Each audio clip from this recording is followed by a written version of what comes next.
The clay tablet was still warm when Kushim pressed the final mark into its surface.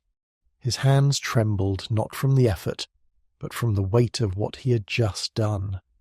In that moment, sitting in a cramped accounting room in the ancient city of Uruk around 3400 BCE, Kushim had accomplished something no human being had ever done before. He had captured thought itself, frozen it in time, and made it immortal. But this story doesn't begin with Kushim's triumph. It begins with his desperation.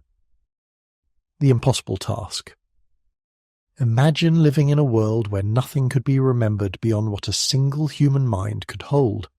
Every transaction, every agreement, every piece of knowledge existed only in someone's memory, fragile, imperfect, and destined to die with them. Kushim wasn't a priest or a king. He was an accountant, a bean counter in the massive temple complex of Inanna, the goddess of love and war. His job was simple in theory, but impossible in practice. Keep track of everything.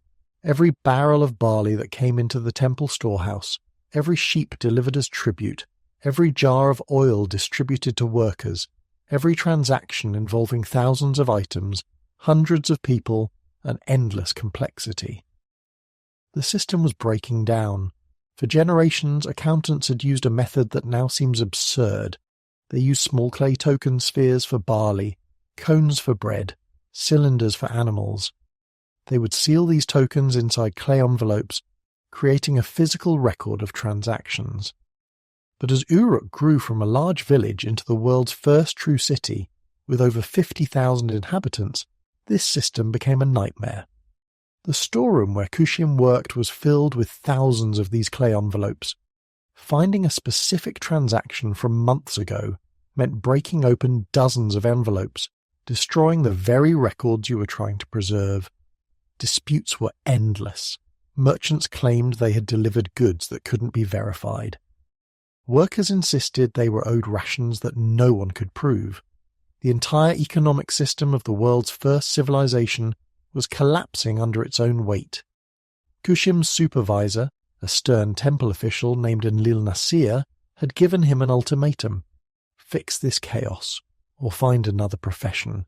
In ancient Uruk, losing your position at the temple meant poverty, shame, and possibly starvation. So Kushim did what desperate people have always done. He tried something crazy. The breakthrough. It started with a mistake. One evening, exhausted after a 14-hour shift, Kushim was preparing clay envelopes for the next day's transactions. His mind wandered as his hands worked automatically, pressing tokens into soft clay before sealing them inside. But this time, instead of immediately enclosing the tokens in the envelope, he paused. The tokens had left impressions in the clay, clear, distinct marks that showed exactly what was inside without having to break the envelope open. His heart began to race. What if, he thought, we didn't need the tokens at all? What if the impressions themselves could be the record? The next morning, instead of creating clay envelopes, Kushim simply pressed tokens into flat clay tablets, a sphere impression for barley, a cone impression for bread, a cylinder impression for sheep. Then he took it a step further. He used a reed stylus to draw simple pictures next to the impressions, a rough sketch of a barley stalk, a sheep's head, a water jar. His colleagues thought he had lost his mind. You can't just draw pictures, they scoffed. What if someone doesn't recognize your drawing? What if it fades? What if... But Kushim persisted. He began developing a system.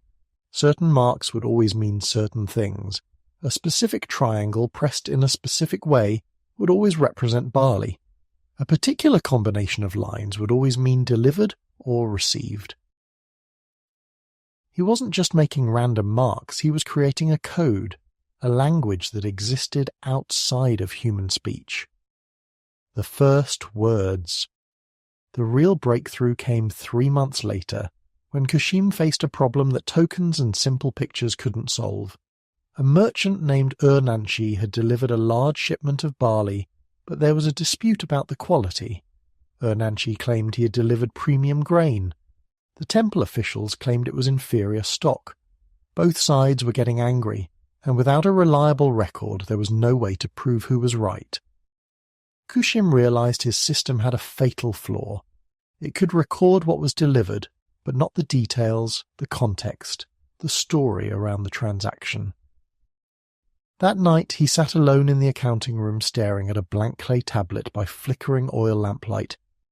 How could marks on clay capture not just objects but qualities, actions, agreements? Then it hit him. Speech itself was just organized sound. Wasn't that a code too? When someone said they didn't mean the abstract concept of a dog. They meant that specific sound that everyone in Uruk recognized as representing a dog. What if he could create marks that represented sounds instead of just objects? He began experimenting. The Sumerian word for man sounded like lu. He drew a simplified symbol that looked like a standing person. Then he took the word gal, which meant great or big. He combined the symbols, man plus great, great man or chief.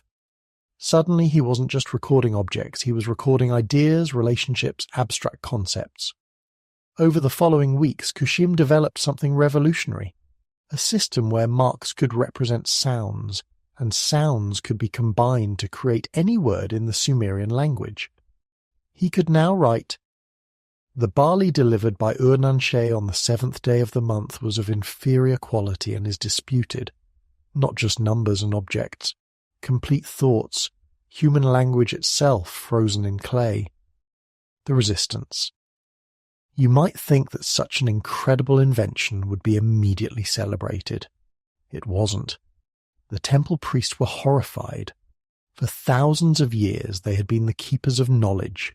They memorized prayers, rituals, genealogies, astronomical observations and historical events. Their power came from being the only ones who could remember and transmit this knowledge.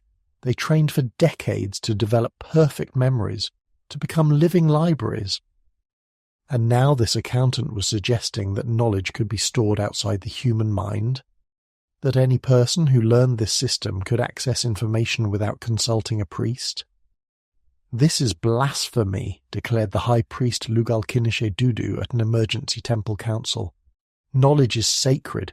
It must be guarded by those who have proven worthy through years of training. Your marks would put divine wisdom in the hands of common merchants." Many of Kushim's fellow accountants were equally hostile. They had spent years developing their memories, learning to track hundreds of transactions mentally. They saw Kushim's system as a threat to their expertise.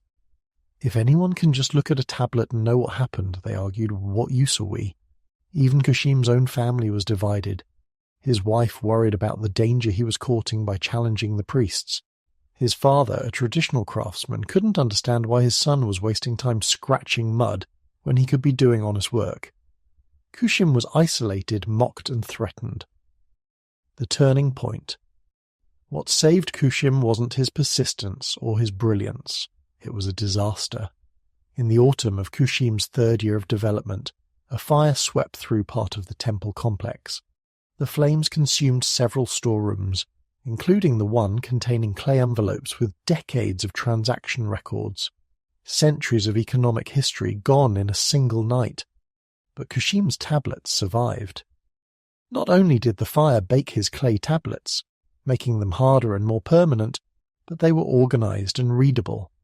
Within hours, Kushim could reconstruct years of transactions by simply reading his tablets. The old clay envelopes, even the ones that survived, were useless. Many had never been properly catalogued, and breaking them open to verify their contents destroyed them. Suddenly, Kushim's scratches in mud didn't look so crazy. Enlil Nasir, his supervisor, was the first to see the implications. "We need to expand the system, immediately. I want every accountant trained in Kushim's method within 2 months." The high priest Lugal-Kinishe Dudu took longer to convince. It wasn't until another crisis, a border dispute with the neighbouring city of over water rights, that he finally relented. Both cities claimed ancient agreements supported their position, but it was word against word, memory against memory. The conflict was escalating toward war. Then someone discovered that Kushim's tablets included records of water-sharing agreements from years earlier, written down clearly and undeniably. The dispute was resolved in days instead of months or years of conflict. Lugalkinisha Dudu grudgingly admitted that perhaps these tablets had some value after all. The revolution spreads. Once the initial resistance crumbled, writing spread like wildfire through Uruk and beyond. But it didn't spread the way Kushim had imagined. He had invented writing to solve an accounting problem. He thought it would be used primarily for keeping track of barley and sheep, but humans being humans, they immediately began using it for everything else. One of the first non-accounting uses appeared within months: love letters. A young scribe named Enki Manzi wrote a tablet to a woman he was courting, describing his feelings in permanent form. She kept it as a treasure, showing it to friends and family as proof of his devotion. Then came poetry. The temple singers, initially opposed to writing, realized they could preserve their songs exactly, preventing the gradual corruption that happened when songs were transmitted orally through generations. Laws were written down, preventing kings and judges from arbitrarily changing them to suit their purposes. Medical knowledge was recorded, allowing healers to share remedies and build on each other's discoveries instead of each generation starting from scratch. Mathematical calculations were documented, enabling engineers to design increasingly complex irrigation systems and monumental buildings. History itself was written down, not just who ruled when, but stories of wars, famines, triumphs, and disasters. Within a generation, writing had transformed from an accounting tool into the foundation of civilization itself. The first author. But here's the beautiful irony. Kushim himself was almost forgotten. His name survives today on a tablet from around 3400 BCE, recording a delivery of barley. 29,086 measures barley, 37 months Kushim is all it says. We don't know if Kushim was the person delivering the barley, receiving it, or recording the transaction. We don't even know if Kushim was his real name or a title. What we do know is that this is the oldest known example of a human name written down. Kushim, whoever he was, has a claim to being the first person in history whose name we can read, the first person to achieve a kind of immortality that was previously impossible. Think about that for a moment. Before writing, even the greatest kings and heroes would be forgotten within a few generations. Their names would become myths, their deeds would be embellished or forgotten, and eventually they would vanish completely into the void of unrecorded time. But Kushim, an ordinary accountant dealing with barley deliveries, has survived for over 5,400 years, not because he was powerful or famous, but because he wrote something down. In a way, that's the most perfect demonstration of writing's power. The invention that made human civilization possible was itself preserved by the same technology. The tool became its own monument. The world writing created. The invention of writing didn't just record civilization, it created it. Before writing, human societies were limited by memory. You couldn't have laws that were too complex because no one could remember them all. You couldn't accumulate knowledge across generations because each generation had to relearn everything from scratch. You couldn't organize large-scale societies because coordination required direct in-person communication. Writing changed everything. Suddenly, knowledge could be stored outside human brains, in libraries that could contain more information than 1,000 scholars could memorize. Laws could be complex and consistent, written down and enforced uniformly. Governments could coordinate activities across vast distances through written orders. Trade could expand because merchants could send written contracts and bills of sale. Science could advance because researchers could build on written records of previous experiments instead of relying on stories about what might have worked. The modern world cities with millions of people, global trade networks, complex technologies, democratic institutions, accumulated scientific knowledge. None of it would be possible without writing. Every book you've ever read, every text message you've ever sent, every email, every social media post, Every piece of written communication in human history traces back to one desperate accountant in ancient Uruk who needed a better way to track barley deliveries. The price of writing. But writing came with costs that Kushim couldn't have imagined. Before writing, all knowledge was alive. It existed in people, was spoken, performed, shared in community. When you heard a story or learned a skill, you experienced it as part of a human relationship. Writing made knowledge cold and abstract. You could learn something without ever meeting the person who discovered it. Information became a commodity that could be bought, sold, hoarded, and monopolized. Writing also created a new kind of inequality. In oral cultures, everyone who could speak could participate in knowledge transmission. But writing required specialized training. Those who could read and write gained enormous power over those who couldn't. For thousands of years, literacy was restricted to small elites who used their monopoly on written knowledge to maintain control over populations. Even today, billions of people have limited literacy, effectively shutting them out of full participation in modern society. Writing also changed human memory itself. We've outsourced so much of our memory to written records that most modern humans would struggle to remember even a fraction of what preliterate peoples could recall. We've traded the depth of memorized knowledge for the breadth of accessible information, but something has been lost in that transaction, the man behind the miracle. So who was Kushim really? We'll never know for certain.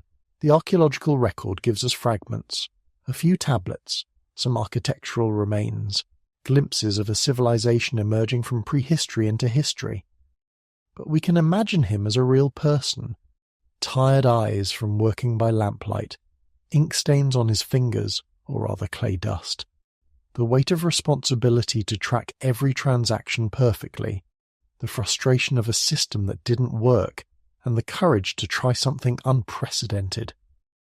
He probably never imagined that his invention would change the world. He was just trying to keep track of barley. That's often how the most important innovations happen, not through grand visions of transforming humanity, but through practical people solving immediate problems with creative solutions. Kushim didn't set out to make human knowledge immortal, to enable complex civilizations, or to create the foundation for everything from literature to law to science. He just wanted a better filing system. But that's the beautiful thing about truly revolutionary ideas. Their implications extend far beyond their original purpose. The tool that could track barley deliveries could also preserve love letters, record laws, document history, and capture human thought itself. The legacy today, more than 5,000 years after Kushim pressed his marks into wet clay, we live in a world drowning in written communication. Billions of words are written and read every second. The Internet, the sum total of accessible human knowledge, is essentially a massive writing system, ones and zeros encoding letters and words, transmitted around the world at the speed of light. We've gone from clay tablets to paper to printing presses to computers to smartphones, but the fundamental principle remains the same: marks that represent language, meaning frozen in a medium, communication across time and space. Kushim would probably be baffled by a world where people stare at glowing screens covered in written text. But he would recognize the basic principle: symbols that represent sounds and meanings, organized to convey information from one mind to another without requiring the writer and reader to be in the same place at the same time. Every text message, every email, every post on social media, every book, article, and document is a direct descendant of those first crude marks pressed into clay by a stressed accountant trying to keep track of grain deliveries in ancient Mesopotamia. The question that remains. Here's what still amazes me about Kushim's story. Writing was invented independently only a handful of times in human history. Mesopotamian cuneiform, Egyptian hieroglyphics, Chinese characters, Mesoamerican scripts, each developed independently because they had to. Each represented a massive cognitive leap, a completely new way of thinking about language and representation. Thousands of cultures never invented writing on their own. Not because they were less intelligent, they simply had different solutions to the problems of memory and communication. But once invented, writing was so powerful that it spread everywhere. Today, every culture on Earth uses writing. It's become so fundamental to human existence that it's hard to imagine life without it. Which raises a fascinating question. What was it like to be Kushim standing at that threshold? What was it like to be the first person to realize that human thought could be captured, frozen, made permanent? To understand that you had fundamentally changed what it meant to be human? Did he feel the weight of that moment? Did he realize he had just divided human history into before writing, and after writing? Or was he just relieved that he had finally found a solution to his accounting problem and could keep his job? We'll never know. But we do know this. In a cramped office in ancient Uruk, dealing with the mundane task of tracking barley deliveries, an ordinary person accomplished something extraordinary. He gave humanity the power to transcend the limitations of individual memory, to communicate across time and space, to accumulate knowledge across generations, and to build the complex civilizations that shape our world today. The first person who invented writing didn't just record history, he made history possible. And that's why, 5,400 years later, we're still talking about Kushim.